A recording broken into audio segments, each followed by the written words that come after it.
That little technical kick up, but wonderful to have you here today. And today we're taking a look at is this idea of playing good defense, and it's interesting. And when I talk about today, in the back of my mind, I'd ask us all to keep in the back of my mind are people like Martin Luther King, who understood the power of nonviolent resistance to what is not good, to what is evil, and that's really their spiritual principles behind that. And that's what we're going to talk about a bit today. So, from a Christian New Church perspective, we read the Bible and we look at the stories, and the stories have great meaning. We believe they have a surface level meaning and that they have a deeper, what's called an internal sense. They have sort of a poetic truth underneath them. That's what we're looking at today. What's the poetic truth underneath this line that this battle gets marshaled? So, Abram, journey to the promised land. These battles take place. The different forces are kind of marshaling their forces, and cue Hollywood scene right there, the good guys and the bad guys. And it's talking a lot about what's the difference between the two. And these are battles that we all face. I mean, we all do. And one of the interesting perspectives, a little aside from Christian New Church theology, is that if we're not facing these battles, we're not actually growing. And that's where the name of the game is not comfort. We want battles to be done. We don't want to fight about things. We don't want to worry about things. We just don't want to deal with that stuff. We want to live lives that are comfortable, simple, and easy. And while there's nothing wrong with that, and we have moments of that. A lot of life is a battle and is a struggle. And we can sort of, with a very sober smile, understand that's the way that growth happens, because that's how we move forward in life. And here's a fascinating line to me. And it's, again, if you think of Martin Luther King, what are the spiritual underpinnings of nonviolent resistance? And why does it work so well over time if we can be patient with it? Well, this is why. Listen to this line. With us, angels never mount an attack. So if we think of the angels, think of the better angels of our nature, right? But the evil, hellish spirits never stop attacking. Angels only deflect and defend against the attack. This comes from God, who never wants to hurt anyone or force anyone down into hell, not even the worst or most hostile of all his enemies. It is actually his enemies who hurt themselves and hurl themselves into hell. So there's just so much there we can look at. One is just this simple starting point that with hell, I think we have little parts of that in ourselves, right? It's evil in and of itself is self-defeating, and it literally will cast itself into hell. It's self-defeating. It doesn't work over time, and I think any of us know that. We may succumb to something as simple as anger, believing that will solve the problem. And how many times as an angry outburst really solve the problem? There may be a rare occasion where it does, in which case zeal was exercised, not anger. That's a whole nother sermon in and of itself. But the vast majority of time, we leave a lot more carnage than we do healing when we lose our cool or lose our temper or do things that we just shouldn't do, around disagreements with other people.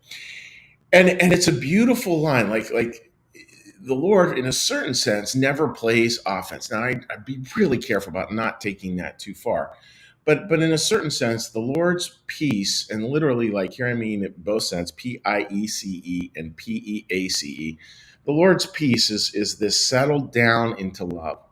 And how can I be a loving person in this situation? And in that sense, it's about deflecting evil away. It's not about going on the attack. It's not about being the aggressor. It's not about this deep, this sort of this obnoxious kind of ferreting out of people who are quote unquote sinners. And we all know that, right? Like I was watching, you probably watched the news some to yourself. This thing had happened with Iran where the morality police, and they feel like they may have hurt a woman who's in a coma because she wasn't wearing a headscarf. Like that kind of searching out for somebody who's quote evil or sinning.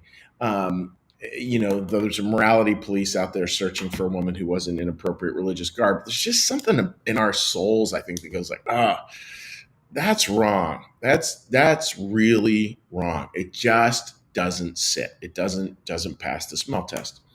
And then we look at somebody like Martin Luther King, nonviolent resistance, and we can see over and over again the power of that, the power of just playing defense. Like knowing that the Lord has it, that here we are, we can be established, we can be firm, we can be grounded. And again, that word firm and grounded, it's not, this is not like a wimping out at all. It's no, this is where I'm going to make my stand. I am going to make my stand around love. I'm going to make my stand around that kind of consistent, that you can set your watch to it love that changes the world.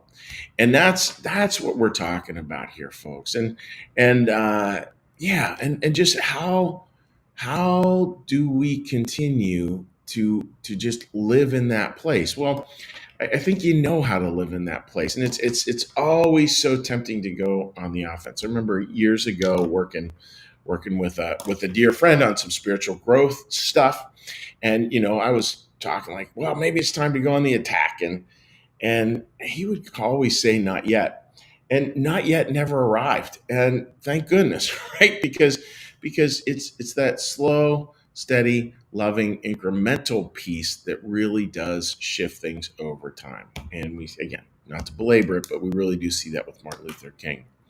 So, folks, what's that for you this week? What does it really look like to be in that very peaceful place, that place where you just simply are taking a stand, much like a lighthouse, and you're just going to play good defense. That's what it's really all about. It's not about attacking. It's not about searching out.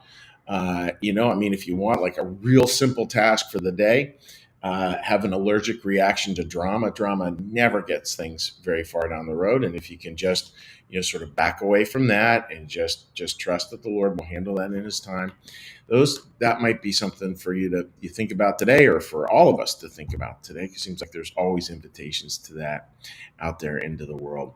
So, friends, may you have a day that is filled with playing good defense, and just know God has it, and God's got their journey, God's got your journey, and yeah, and that life is just really good. So that's my thought for today, folks, as we start this week. And what we're going to do now is we're going to do a little meditation, a little prayer, a little blessing. And then what we'll do is we will say hi to folks on social media. So if you leave a comment on there, we will get to it. Again, just a reminder, most folks watch later in the day or later in the week or later in the month, and we get to those comments too as well as we can. All right, dear friends. So let's get a little breath.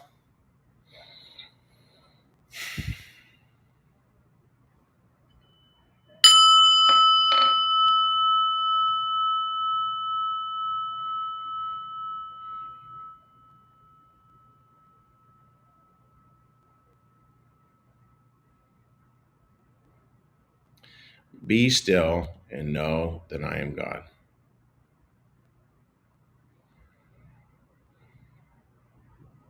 Be still and know that I am.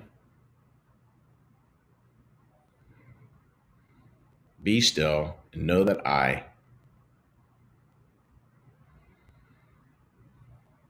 Be still and know that.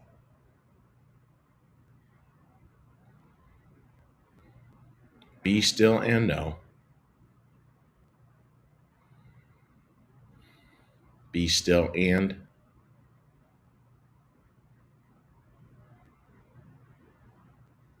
Be still.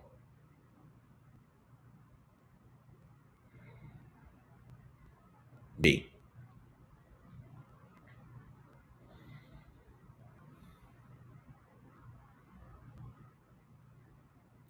Our Father, who art in the heavens, hallowed be thy name. Thy kingdom come, thy will be done, as in heaven, so upon the earth. Give us this day our daily bread, and forgive us our debts, as we also forgive our debtors. And lead us not into temptation, but deliver us from evil. For thine is the kingdom, and the power, and the glory forever. Amen.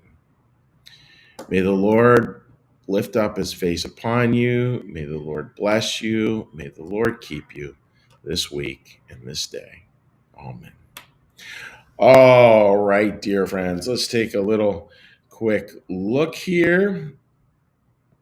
All right, see if you have left a comment, I will try to pull it up here, see what people are up to today. And sometimes, like today, the technology, my dear friends, does not appear to be our friend today. Just let me try one last time. See, now I got it there. All right.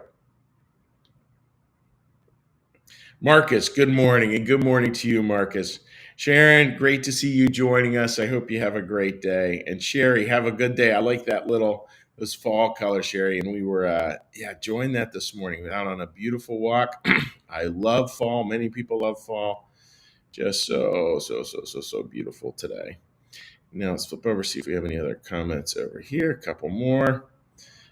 All righty. All right. Linda writes, good morning, and good morning to you, Linda. And Sherry, good morning to you as well. Hope you folks are doing terrific. All right, dear friends, that's all I have this morning. Wishing you all the best. We're going to close just with a little bit here, just reminding people and thanking people about supporting New Church Live. Like our content, it's funded by viewers like you. Please consider becoming a sustaining supporter of New Church Live today. Take care, dear friends. God bless.